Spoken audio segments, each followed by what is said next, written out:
Primeira carta de Paulo aos Tessalonicenses, capítulo 1.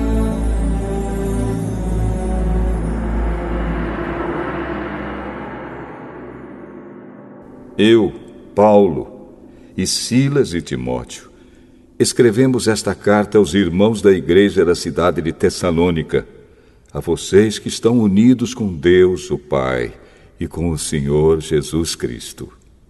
Que a graça e a paz estejam com vocês.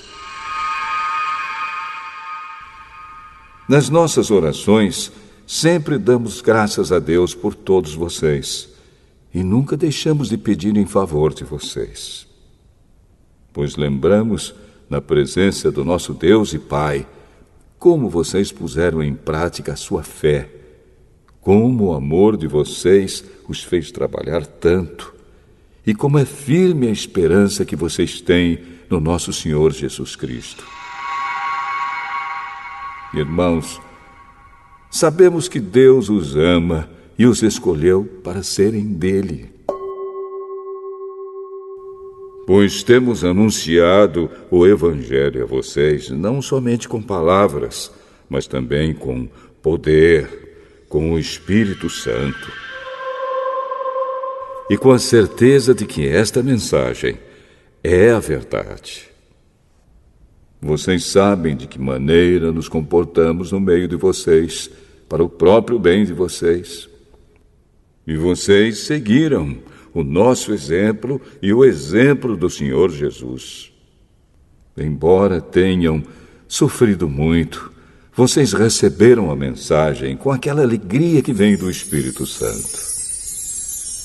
Desse modo, vocês se tornaram um exemplo para todos os cristãos das províncias da Macedônia e da Acaia.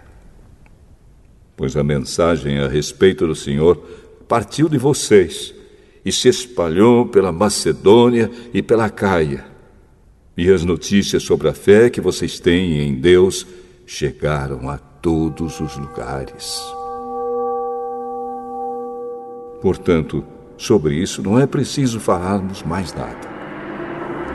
Todas as pessoas desses lugares falam da nossa visita a vocês e contam como nos receberam bem e como vocês deixaram os ídolos para seguir e servir ao Deus vivo e verdadeiro. Elas contam também como vocês estão esperando que Jesus, o Filho de Deus, a quem Deus ressuscitou, volte do céu. Esse Jesus que nos salva do castigo divino que está para vir.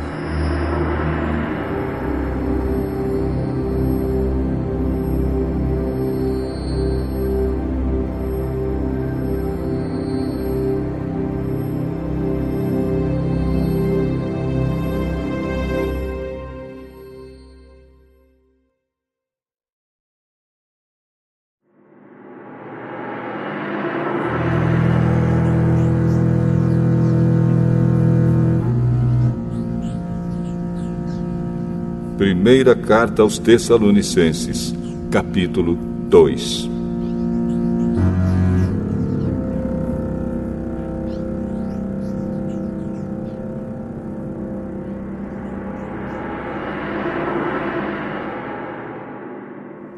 Vocês sabem muito bem, irmãos, que a nossa visita não ficou sem proveito. Sabem também como fomos maltratados e insultados na cidade de Filipos, antes de chegarmos aí em Tessalônica. Fomos muito combatidos, mas o nosso Deus nos deu coragem para anunciar a vocês a boa notícia que vem dele. Aquilo que anunciamos a vocês não se baseia em erros ou em má intenção, e também não tentamos enganar ninguém. Pelo contrário, sempre falamos como Deus quer que falemos, porque Ele nos aprovou e nos deu a tarefa de anunciar o Evangelho. Não queremos agradar as pessoas, mas a Deus, que põe à prova as nossas intenções. Pois vocês sabem muito bem que não usamos palavras bonitas para enganar vocês, nem procuramos tapear vocês para conseguir dinheiro. Deus é testemunha disso. Nunca procuramos elogios de ninguém, nem de vocês, nem de outros. No entanto, tínhamos o direito de exigir de vocês alguma coisa, por sermos apóstolos de Cristo. Mas, quando estivemos com vocês, nós fomos como crianças, fomos como uma mãe ao cuidar dos seus filhos. Nós os amávamos tanto que gostaríamos de ter dado a vocês não somente a boa notícia que vem de Deus, mas até mesmo a nossa própria vida. Como nós os amávamos. Irmãos, vocês com certeza lembram de como trabalhamos e lutamos para ganhar o nosso sustento. Trabalhávamos de dia e de noite a fim de não sermos uma carga para vocês, enquanto anunciávamos a vocês a boa notícia que vem de Deus. Vocês são nossas testemunhas, e Deus também, de que o nosso comportamento entre vocês que creram foi limpo, correto e sem nenhuma falha. Vocês sabem que tratamos cada um como um pai trata os seus filhos. Nós os animamos e aconselhamos para que vocês vivessem de uma maneira que agrade a Deus, que os chama para terem parte no seu reino e na sua glória. E existe outra razão pela qual sempre damos graças a Deus. Quando levamos a vocês a mensagem de Deus, vocês a ouviram e aceitaram. Não a aceitaram como uma mensagem que vem de pessoas, mas como a mensagem que vem de Deus, o que de fato ela é. Pois Deus está agindo em vocês, os que creem. Meus irmãos, o que aconteceu com vocês já havia acontecido também com as igrejas de Deus na Judéia, com o povo dali que pertence a Cristo Jesus. Vocês foram perseguidos pelos seus próprios patrícios, do mesmo modo que os cristãos da Judéia foram perseguidos pelos judeus. Foram os judeus que mataram o Senhor Jesus e os profetas e também nos perseguiram. Eles desagradam a Deus e são inimigos de todos. Tentam até nos impedir de anunciarmos a mensagem de salvação aos não-judeus. Com isso, eles completam o total dos pecados que eles têm cometido. Mas agora o castigo de Deus caiu finalmente sobre eles. Irmãos, nós tivemos de nos separar de vocês por algum tempo. Estamos longe dos olhos, mas perto do coração. Sentimos muitas saudades de vocês e gostaríamos de vê-los outra vez.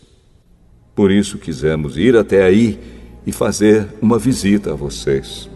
Pelo menos eu, Paulo, quis fazer isso mais uma vez, mas Satanás não nos deixou. Afinal, quando nosso Senhor Jesus vier, vocês e ninguém mais são de modo todo especial a nossa esperança, a nossa alegria e o nosso motivo de satisfação diante dele pela nossa vitória. Sim, vocês são o nosso orgulho e a nossa alegria.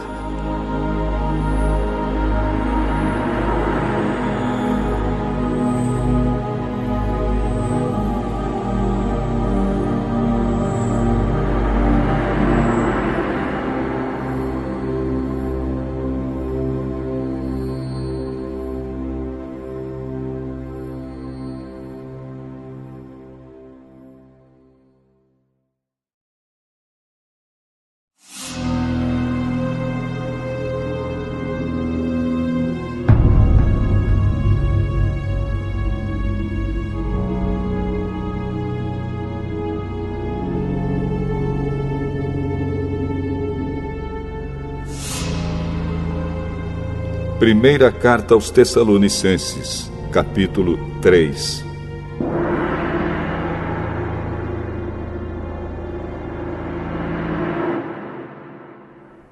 Então não pudemos aguentar mais sem ter notícias de vocês. Por isso, Silas e eu resolvemos ficar sozinhos em Atenas e enviar a vocês o nosso irmão Timóteo. Ele tem trabalhado conosco no serviço de Deus, anunciando o Evangelho de Cristo. Nós o enviamos para animar e ajudar vocês na fé, a fim de que ninguém fique desanimado por causa das perseguições. Vocês mesmos sabem muito bem que elas fazem parte daquilo que Deus quer para nós. Pois quando estávamos com vocês, nós os avisamos que íamos ser perseguidos. E como vocês sabem, isso aconteceu mesmo. Por isso não pude aguentar mais sem ter notícias de vocês e enviei Timóteo para saber como vai a fé que vocês têm. É que eu tinha medo de que o diabo os tivesse tentado de tal modo que todo o nosso trabalho tivesse ficado inútil. Agora Timóteo já voltou daí de Tessalônica e nos trouxe boas notícias a respeito da fé que vocês têm em Deus e do amor que vocês têm uns pelos outros.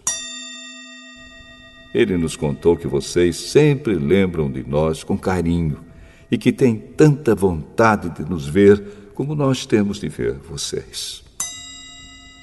Assim, irmãos, em todas as nossas dificuldades e sofrimentos, o que nos animou foi a fé que vocês têm. Agora nós nos sentimos com mais vida, porque sabemos que vocês continuam a viver firmes por estarem unidos com o Senhor.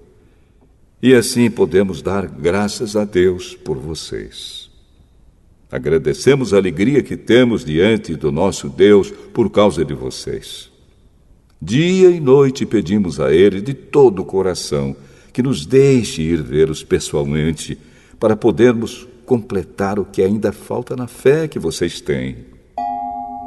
Que o próprio Deus, o nosso Pai e o nosso Senhor Jesus preparem o nosso caminho para podermos ir visitar vocês. Que o Senhor faça com que cresça cada vez mais o amor que vocês têm uns pelos outros e por todas as pessoas, e que esse amor se torne igual ao nosso amor por vocês. Desse modo, Deus dará força ao coração de vocês, e vocês serão completamente dedicados a Ele, e estarão sem culpa na presença do nosso Deus e Pai, quando nosso Senhor Jesus vier com todos os que são dele. Amém.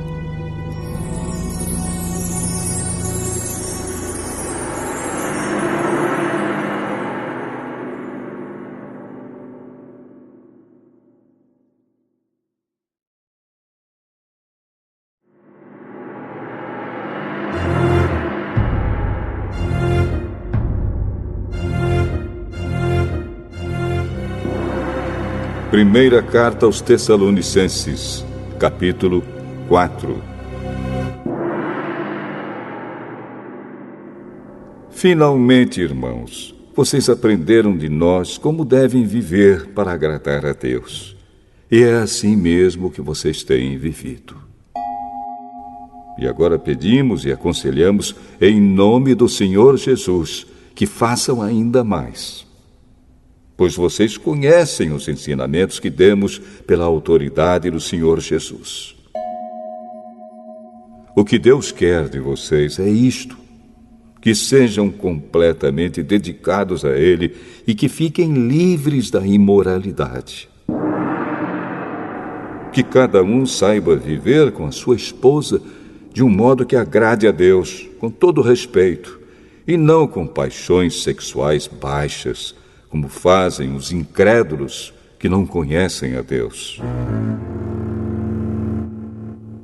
Nesse assunto, que ninguém prejudique o seu irmão, nem desrespeite os seus direitos. Pois, como nós já dissemos e avisamos a vocês, o Senhor castigará duramente os que fazem essas coisas. Deus não nos chamou para vivermos na imoralidade, mas para sermos completamente dedicados a Ele. Portanto, quem rejeita esse ensinamento não está rejeitando um ser humano, mas a Deus, que dá a vocês o seu Espírito Santo. Não há necessidade de lhes escrever a respeito do amor pelos irmãos na fé, pois o próprio Deus lhes ensinou que vocês devem amar uns aos outros. Pois é esse amor que vocês têm mostrado a todos os irmãos que vivem em toda a província da Macedônia. Portanto, meus irmãos, pedimos que façam ainda mais. Procurem viver em paz, tratem dos seus próprios assuntos e vivam do seu próprio trabalho, como já dissemos antes. Assim, aqueles que não são cristãos os respeitarão, e vocês não precisarão viver às custas de ninguém. Irmãos, queremos que vocês saibam a verdade a respeito dos que já morreram, para que não fiquem tristes como ficam aqueles que não têm esperança. Nós cremos que Jesus morreu e ressuscitou. E assim cremos também que depois que Jesus vier, Deus o levará de volta, e junto com ele levará os que morreram crendo nele. De acordo com o ensinamento do Senhor, afirmamos a vocês o seguinte: nós, os que estivermos vivos no dia da vinda do Senhor, não iremos antes daqueles que já morreram. Porque haverá o grito de comando, e a voz do arcanjo, e o som da trombeta de Deus, e então o próprio Senhor descerá do céu. Aqueles que morreram crendo em Cristo ressuscitarão primeiro. Então nós, os que estivermos vivos, seremos levados nas nuvens, junto com eles, para nos encontrarmos com o Senhor no ar. E assim ficaremos para sempre com o Senhor. Portanto, animem uns aos outros com essas palavras.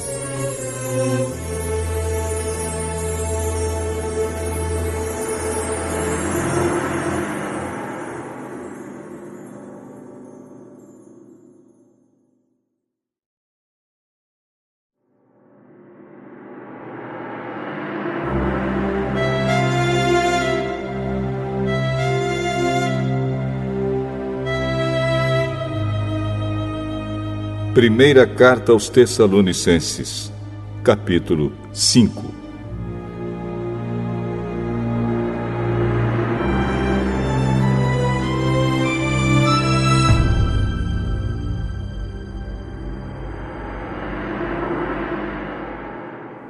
Irmãos, vocês não precisam que eu lhes escreva a respeito de quando e como essas coisas vão acontecer. Pois vocês sabem muito bem que o dia do Senhor virá como um ladrão na calada da noite. Quando as pessoas começarem a dizer, tudo está calmo e seguro, então é que, de repente, a destruição cairá sobre elas. As pessoas não poderão escapar, pois será como uma mulher que está sentindo as dores de parto. Mas vocês, irmãos, não estão na escuridão, e o dia do Senhor não deverá pegá-los como um ladrão que ataca de surpresa. Todos vocês são da luz e do dia. Nós não somos da noite nem da escuridão. Por isso não vamos ficar dormindo como os outros, mas vamos estar acordados e em nosso perfeito juízo. Os que dormem, dormem de noite, e os que bebem, é de noite que ficam bêbados. Mas nós que somos do dia, devemos estar em nosso perfeito juízo. Nós devemos usar a fé e o amor como couraça e a nossa esperança de salvação como capacete. Deus não nos escolheu para sofrermos o castigo da sua ira, mas para nos dar a salvação por meio do nosso Senhor Jesus Cristo, que morreu por nós para podermos viver com Ele, tanto se estivermos vivos, como se estivermos mortos quando Ele vier. Portanto, animem e ajudem uns aos outros, como vocês têm feito até agora. Irmãos, pedimos a vocês que respeitem aqueles que trabalham entre vocês, isto é, aqueles que foram escolhidos pelo Senhor para guiá-los e ensiná-los. Tratem essas pessoas com maior respeito e amor por causa do trabalho que fazem e vivam em paz uns com os outros. Pedimos a vocês, irmãos, que aconselhem com firmeza os preguiçosos, deem coragem aos tímidos, ajudem os fracos na fé e tenham paciência com todos. Tomem cuidado para que ninguém pague o mal com o mal. Pelo contrário, procurem em todas as ocasiões fazer o bem uns aos outros e também aos que não são irmãos na fé. Estejam sempre alegres, orem sempre e sejam agradecidos a Deus em todas as ocasiões. Isso é o que Deus quer de vocês por estarem unidos com Cristo Jesus. Não atrapalhem a ação do Espírito Santo. Não desprezem as profecias. Examinem tudo.